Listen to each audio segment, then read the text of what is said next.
हम सभी को एक सीरीज का बहुत लंबे समय से इंतजार था। वो था सीजन 2, पंचायत का सीजन 2, जो कि अब आ चुका है। इसके हर किरदार ने हमारे दिलों पर जगह बना दी है। तो आज हम अमर उजाला में पंचायत 2 के ही एक अहम किरदार रिंकी से बात करने जा रहे हैं। तो सान्विका जी, आपका बहुत बहुत स्वागत है अमर उजाला में। थैंक यू मुझे ये प्लेटफॉर्म पे बुलाने के लिए। Thank you Amar Ujala. पहले तो मैं इस सीरीज की सफलता के लिए आपको बहुत बहुत शुभकामनाएं देना चाहती हूँ। Thank you. इसके बाद चलिए अब सवालों का सिलसिला शुरू करते हैं। 2 कप चाय, एक बार लालटेन और समोसा चाट। पहले सीजन के टंकी वाली सीन से लेकर दूसरे सीजन में रिंकी और सचिव जी की हर मुलाकात में लव एंगल की शुरुआत होने की अटकलें लगती रही। क्या सचिव जी के तबादले की खबर से आप दोनों का रिश्ता रफ्तार पकड़ेगा? रफ्तार पकड़ेगा कि नहीं पकड़ेगा वो तो पता नहीं, वो अभी हम कुछ नहीं कह सकते। अब देखिए कि राइटर्स आगे क्या लिखते हैं। लेकिन हाँ, रिंकी को बुरा तो ज़रूर लगा है, क्योंकि वो चाहती थी कि मतलब सचिव जी से वो बात करना चाहती थी और आगे कैसा होता है वो देखना चाहती थी। लेकिन अब देखिए राइटर्स आगे क्या लिखते हैं। बिल्कुल, हमें इंतजार रहेगा कि सीजन 3 में क्या आपकी और सची जी का लव एंगल आएगा कि नहीं। सीरीज में बेटी की शादी को लेकर माँ की एज यूजुअल चिंता दिखाई गई, लेकिन पिता यानी प्रधान जी बार बार बेटी के भविष्य और अच्छे जीवन साथी का जिक्र करते हैं। आमतौर पर यह कल्चर शहरों का है।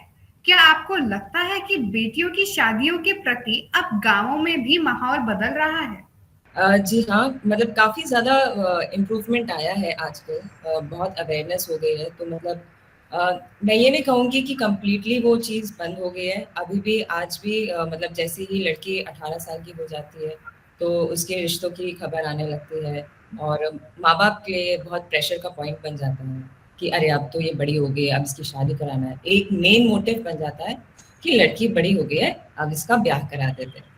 तो वो है कहीं-कहीं पे अभी भी है, लेकिन काफ़ी मतलब टीवी देखकर या काफ़ी सारे चीज़ें पढ़कर देखकर लोगों में काफ़ी अवेयरनेस आई है एंड वो चीज़ काफ़ी बदल रही है। अब गाँव से लोग शहर आते हैं, कुछ करने के लिए, कुछ आगे बढ़ने के लिए, तो वो चीज़ चेंज हो रही है।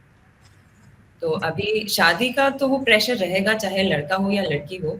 एक पॉइंट पे हमारे इंडियन फैमिलीज़ में शादी ही सबसे मेन चीज़ हो जाती है लाइफ में। वो रहेगा, वो प्रेशर तो रहेगा, लेकिन वो धीरे-धीरे चेंज हो रहा है। सीरीज में लड़के वालों का ईगो दिखाया गया है, लेकिन उसे सेटिस्फाई करने की कोशिश नहीं की गई है। आपको क्या लगता है, हकीकत में ऐसा होता है क्या? जी, बहुत होता है और मेरी तो बड़ी बहनें रही हैं, तो ये सारी चीज़ें मैंने बहुत फ़र्स्ट हैंड देखी है। जब लड़के वाले आते हैं और वो ऐसे डायरेक्टली कुछ नहीं बोलेंगे, वो बोलेंगे कि आपकी इच्छा से है, जो भी आप कुछ देना चाहें या आप यहाँ पे आ जाइए, हमारे हमारे शहर आ जाइए लड़के से मिलने के लिए।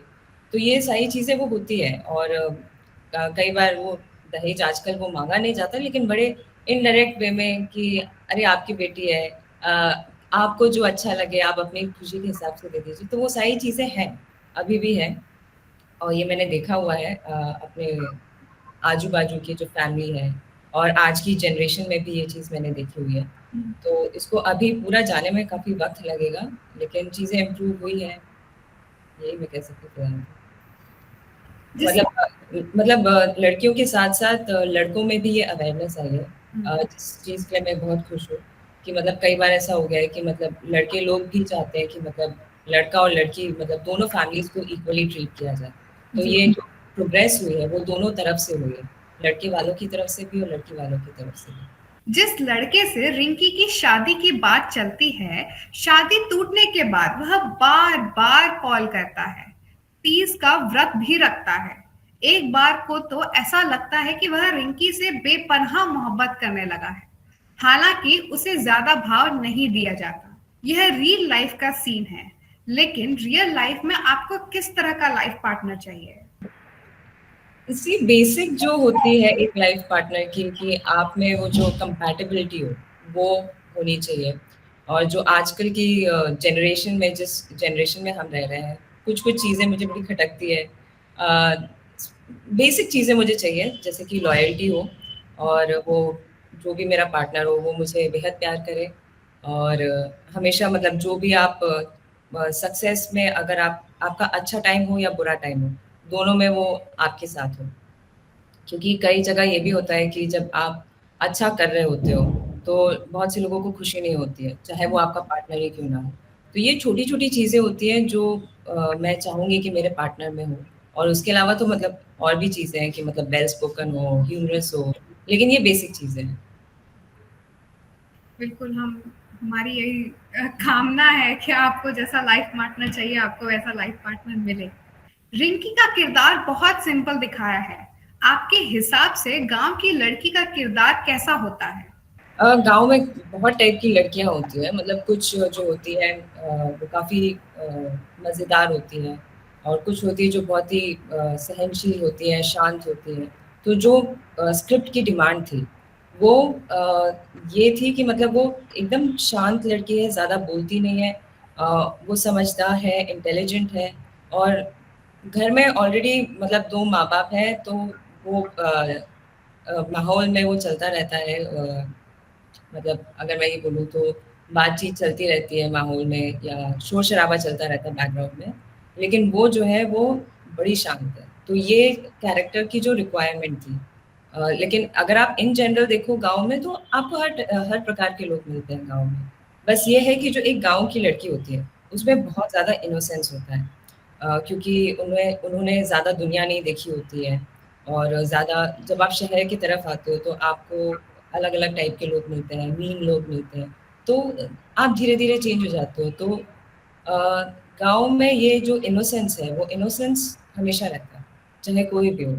चाहे अच्छे कैरेक्टर्स हों या बुरे कैरेक्टर्स हों, सारे कैरेक्टर्स में there is a certain innocence, एक ऑनेस्टी है सब में। सीरीज में ग्रामीण परिवेश दिखाया गया है। गाँव की भाषा को समझने में आपको कितनी दिक्कत हुई?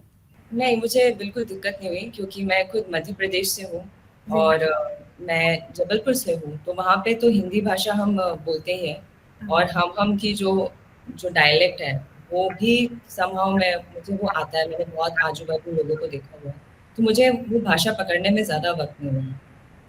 बल्कि मुझे लिया ही इसलिए गया था क्योंकि मेरी भाषा जो थी वो काफ़ी क्लीन थी। जी। तो यूजुअली जब आप ऑडिशंस वगैरह के लिए जाते हो तो अ, काफ़ी लोग होते हैं जिनकी हिंदी भाषा क्लियर नहीं होती है। उसमें एक सर्टेन एक्सेंट होता है जब वो बोलते हैं। तो ये एक रीज़न था जिसकी वज़ह से मुझे कास्ट किया गया था कि मेरी भाषा बड़ी क्लीन थी। अब वो सवाल जिसका इंतजार हर पंचायत फैन को है, कब आएगा पंचायत सीजन 3? सीज़न 3 कब आएगा इसका इंतज़ार सच बोलूँ तो मुझे भी बहुत है। मैं चाहती हूँ कि हमारे जो डायरेक्टर्स हैं, राइटर्स हैं, क्रिएटर्स हैं, वो जल्दी-जल्दी स्क्रिप्ट पे काम करें और जल्दी-जल्दी हम शूट करें और जल्दी-जल्दी हम वापस आप सबसे मिलने आएँ और या मैं खुद जानना चाहती हूँ कि अब क्या होने वाला है अब क्या होने वाला है? तो इसका इंतज़ार तो मुझे भी बहुत है। इसकी शूटिंग कब से शुरू हो सकती है? एक अनुमान कब से शुरू वो हो सकती है सीजन 3 की शूटिंग? देखिए, सारी चीज़ राइटिंग के ऊपर डिपेंड करती है जी। और जो हमारे क्रिएटर्स हैं, वो राइटिंग को बहुत ज़्यादा इम्पोर्टेंस देते हैं क्योंकि कोई भी चीज़ के लिए एक स्टोरी बहुत महत्वपूर्ण होती है। तो राइटिंग का जो प्रोसेस है, वो काफ़ी लंबा होता है। तो अभी मान के चलिए 8-9 महीने तो सिर्फ़ राइटिंग होएगी। फिर जी। उसके बाद फिर हम शूट करेंगे, फिर उसके बाद वो एडिटेड होगा, फिर उसके बाद आएगा, तो मान के चलिए टाइम तो है। सीजन 2 में तो हमने सचिव जी और प्रधान जी के साथ आपकी बॉन्ड देखी, लेकिन रियल लाइफ में जितेंद्र कुमार जी और प्रधान के साथ किस तरह का व्यवहार या बॉन्ड रहा है? देखिए रघुवीर सर तो बहुत ही मज़ेदार है। वो मतलब आपको अपना बेटा टाइप का फ़ील कराते हैं। जब भी आप सेट पे रहोगे, अरे बेटा, वो बेटा-बेटा करके फ़ील कराते हैं। तो ऑन स्क्रीन, ऑफ स्क्रीन वो हमेशा मतलब मेरे पापा जैसे ही उन्होंने मुझे ट्रीट किया है एंड वो बहुत ही प्यारे हैं एंड उनसे सीखने भी मुझे बहुत कुछ मिला और वो मस्तीखोर तो हैं। मतलब कुछ ना कुछ प्रैंक चलता रहता है सर का। कभी किसी पे कुछ जोक मार दिया, कभी गाना गाने लगे, सो वो हमेशा मज़ेदार है। और जीतू के साथ जीतू का मैं ये कहूँगी कि वो एक बहुत ही बढ़िया को-एक्टर है और हम दोनों के बीच में कॉमन ये है कि हम दोनों बहुत ही कम बात करने वाले लोग हैं इन रियल लाइफ़। तो वो जो चीज़ थी वो एक बड़ी कम्फ़र्टिंग हो गई थी क्योंकि जो कम बात करते हैं, तो जब ज़्यादा बात करने वाले लोगों से आप मिलते हो, तो आपको ये रहता है कि अरे यार! अब मैं क्या बात करूँ इस इंसान से, अब मैं क्या बात करूँ इस इंसान से। तो ये प्रेशर नहीं था, मुझे ये प्रेशर नहीं था कि अब मेरे को जीतू से मतलब स्मॉल टॉक्स करनी पड़ेगी कि वो कम्फर्ट वो करने के लिए। हम दोनों वैसे ही एक-दूसरे के साथ कंफर्टेबल थे और जैसे ही हम सीन के लिए जाते थे, तो वो एक अंडरस्टैंडिंग थी, एक एक्टर को एक्टर की अंडरस्टैंडिंग थी और हमने ऐसा रिहर्सल बिल्कुल नहीं किए थे। जैसे ही वो सीन शुरू होता था, वो अपने साइड से करता था, मैं अपने साइड से करती थी एंड वो गिव एंड टेक वाला रिलेशन था। तो जैसा वो करता था मैं रिस्पॉन्ड करती थी और जैसा मैं करती थी वो रिस्पॉन्ड करता था। तो वो बहुत ही नेचुरल वे में निकल के आया। ऐसा हमने बिल्कुल रिहर्सल नहीं की थी या हमने डिस्कस भी नहीं किया था कि हम ऐसा करेंगे तो यू डू दिस या मैं आप ऐसा करोगे तो मैं वैसा करूँगी, नहीं। बिल्कुल नहीं, हमने बिल्कुल रिहर्सल नहीं की थी, कोई भी सीन की। सो ये बहुत ही नेचुरल प्रोसेस था। रिंकी से जुड़े सवाल तो यहीं समाप्त होते हैं। अब हम सान्विका जी से सवाल पूछना चाहते हैं। फिल्मों में आना हर एक आम इंसान के लिए बहुत बड़ा सपना होता है, लेकिन ओटीटी के आने के बाद से काफी लोगों का ये सपना साकार हुआ है। हम आपके स्ट्रगल के बारे में जानना चाहेंगे। किस तरह आपने एक आम लड़की से रिंकी तक का सफर तय किया? स्ट्रगल तो था। कोई भी एक जो नॉर्मल इंसान है जो जिसका फैमिली मतलब फ़िल्मी बैकग्राउंड नहीं है, तो उसके लिए वो थोड़ा-सा डिफ़िकल्ट हो जाता है। तो जी। आप शुरुआत करते हो बहुत छोटे-छोटे रोल से, आप आराम नगर जाते हो, हर हर जो ऑडिशन आता है, आप सारे ऑडिशन देने की कोशिश करते हो जिसमें भी आप फिट बैठते हो। और फिर वहाँ से आप जब 50 ऑडिशन दोगे तब जाके आप 2 में शॉर्टलिस्ट होगे और फिर हो सकता है कि आप किसी में भी फाइनल ना हो। और फिर जब आप बहुत सारे दे दोगे तो फिर हो सकता है कि किसी में शॉर्टलिस्ट होके आगे चल के वो फाइनल हो जाए। तो वो स्ट्रगल तो रहते ही है, लेकिन वो स्ट्रगल का अपना एक मज़ा है और इसको मैं स्ट्रगल भी नहीं बोलूँगी, इसको ये एक फ़ेज़ होता है और ये है कि मतलब आपको धीरे-धीरे आपको समझना होता है कि आप कहाँ तक जाना चाहते हो। जब मैंने शुरुआत की थी तो मुझे कोई आइडिया नहीं था। तो मैंने छोटे-छोटे चीज़ों से छोटे-छोटे रोल्स किए हैं 1 डे वाले, 2 डे वाले एंड फिर वहाँ से मुझे कॉन्फिडेंस मिला कि हाँ, मैं थोड़ा बेटर कर रही हूँ। तो फिर मैंने और क्या बोलते हैं और बड़े रोल्स करने की कोशिश की। और ये वाला जो रोल था, ये भी मैं मुझे ऑडिशन के थ्रू ही मिला है। लेकिन ये कह सकती हूँ कि थोड़ा-सा लक भी इन्वॉल्व्ड है क्योंकि मैं गई किसी और ऑडिशन के लिए थी। मैं एक एडवर्टाइज़मेंट के ऑडिशन के लिए गई थी और वहाँ से मुझे कास्टिंग वाले ने बोला कि आप आके ऑडिशन दे दीजिए। तो मैंने बोला हाँ, मैं तो ऑडिशन देने के लिए बैठी हूँ, मैं ज़रूर दूँगी ऑडिशन। तो मैंने जस्ट ऑडिशन दिया और मैंने उम्मीद नहीं की थी कि मुझे मिल जाएगा, लेकिन वो मिल गया मुझे। और कैसा रिएक्शन था जब आपको पता चला कि आप पंचायत में हाँ, कास्ट हुए? मैं स्टार्टिंग में तो बहुत खुश हुई, 5 मिनट के लिए गिन के 5 मिनट के लिए मैं बहुत खुश हुई।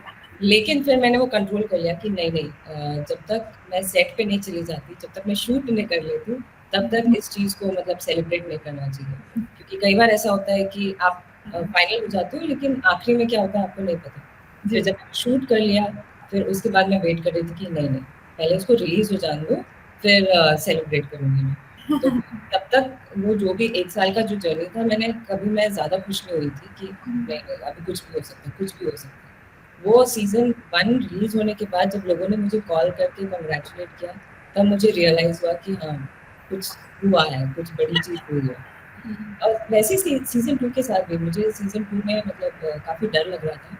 मुझे पता नहीं था कि मतलब मैंने कैसा किया है, मेरा फर्स्ट टाइम पहला बड़ा प्रोजेक्ट है और इतने बड़े-बड़े एक्टर्स के साथ मैं काम कर रही थी।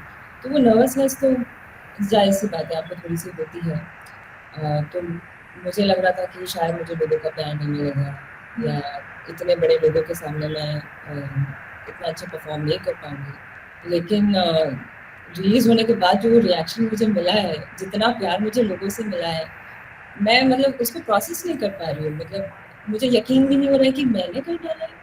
तो वो हाँ, ये थोड़ी-सी अनबिलीवेबल वाला वो फैक्ट है कि मतलब मैंने कर डाला है, हो गया मतलब इतना प्यार मिल रहा है, मतलब क्या किया मैंने मुझे कुछ समझ में नहीं आया।